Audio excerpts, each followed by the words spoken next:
महाराज जी, मैंने संतों के मुख से सुना है कि कुछ घटनाक्रम इस जन्म के पहले से ही निर्धारित होते हैं, जैसे कि मृत्यु का समय, स्थान, विवाह इत्यादि। महाराज जी, इसमें कितनी सच्चाई है और कितना प्रारब्ध है? हाँ नहीं सही है, पर इसको बदला जा सकता है। हम कोई पशु थोड़ी है कि उसी घटनाक्रम में बंधे रहे। अगर उसी निश्चय में बंधे रहेंगे तो भगवत प्राप्ति किससे होती है? वृंदावन धाम वास किससे होता है? हमारे भाग्य में थोड़ी लिखा वृंदावन बसना, हमारे भाग्य में थोड़ी लिखा है रामकृष्ण भजना। ज्योतिषाचार्य से दिखवा लो ज्योतिष, किसी की कुंडली पे नहीं लिखा। अब ये नया जन्म भगवान ने हमें नए कर्म करके सुधारने के लिए दिया। अगर हम भजन करें भगवान का तो सारे कर्मों को भस्म करके इसी जन्म में भगवान में लीन हो सकते हैं, भगवत प्राप्ति कर सकते हैं। हम चाहे अपने कर्म बिगाड़ कर भूत प्रेत बन सकते हैं, सूर कुत्ता बन सकते हैं, नरक जा सकते हैं। तो हमारे प्रारब्ध में लिखा सुअर बनोगे, वो तो केवल इतने शरीर का है कि इस हिसाब से तुम्हारी मृत्यु होगी, इस हिसाब से तुम्हें वहां जाना होगा, इस हिसाब से तुम्हें ये भोग मिलेगा, दुख सुख का, आगे के कर्म का नहीं। ये छूट दी गई, नहीं तो मनुष्य और पशु में अंतर क्या रहता है? तो ये तो सत्य है।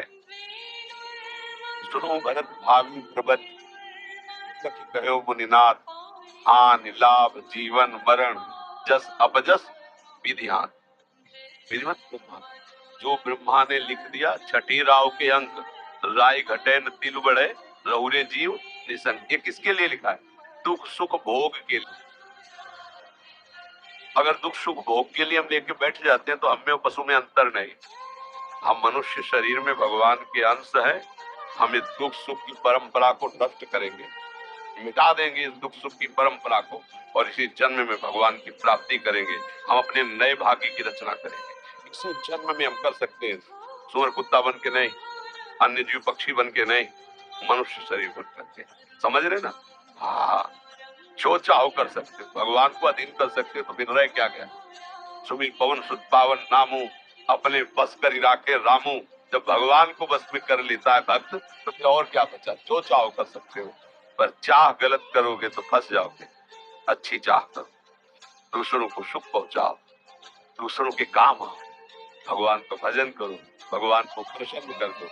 जिसके प्राप्त करने के बाद फिर कुछ प्राप्त करना बाकी नहीं रहता, तो भगवान श्री हरि। ये बात स्वीकार करो। प्रारब्ध है, हमारा कुछ नहीं बिगाड़ सकता। यदि हमारा वर्तमान का समय भगवान में जा रहा है, प्रारब्ध नहीं बिगाड़ सकता। प्रारब्ध शरीर के ऊपर प्रहार करता है,